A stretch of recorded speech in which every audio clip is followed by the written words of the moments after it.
Hello friends, आज हम बात करेंगे नीट में पूछे जाने वाले एक इम्पॉर्टेंट टॉपिक के बारे में जो क्लास 12 से रिलेटेड है और इसके पूछे जाने के चांसेस 2026 में बहुत है। The topic is population interaction, that means interaction between population of different species. इसमें टोटल 6 टॉपिक्स है: mutualism, competition, predation, parasitism, commensalism, एमेनलिज्म।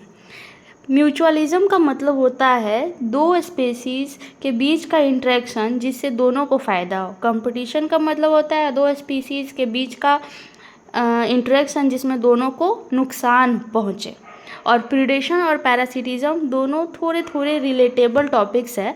Predation में ये होता है कि एक स्पेसीज को फ़ायदा होता है और दूसरे स्पेसीज को घाटा। पैरासिटिज्म में भी सेम होता है, लेकिन प्रीडेशन में ये होता है कि एक स्पेसीज दूसरे स्पेसीज को किल करके, हंट करके खुद को फ़ायदा पहुंचाता है और वो स्पेसीज का पॉपुलेशन को कम कर देता है।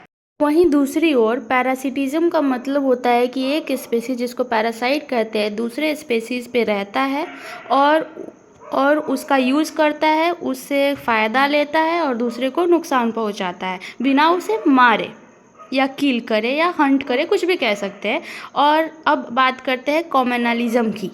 कॉमनलिज्म का मतलब है कि एक स्पेसीज को फ़ायदा पहुंच रहा है और दूसरे स्पेसीज को ना नुकसान पहुंच रहा है ना फ़ायदा पहुंच रहा है। वहीं एमेनलिज्म का मतलब है एक स्पेसीज को नुकसान पहुंच रहा है दूसरे स्पेसीज से और दूसरे स्पेसीज को ना फ़ायदा पहुंच रहा है ना नुकसान पहुंच रहा है। दोनों केसेस में एक स्पेसीज को फ़ायदा या नुकसान पहुंच रहा है और दूसरे स्पेसीज को कुछ भी नहीं हो रहा है, मतलब वो न्यूट्रल है, ना उसको फ़ायदा पहुंच रहा है ना नुकसान पहुंच रहा है। और यहाँ हमारा टॉपिक होता है कंप्लीट। Thanks for watching.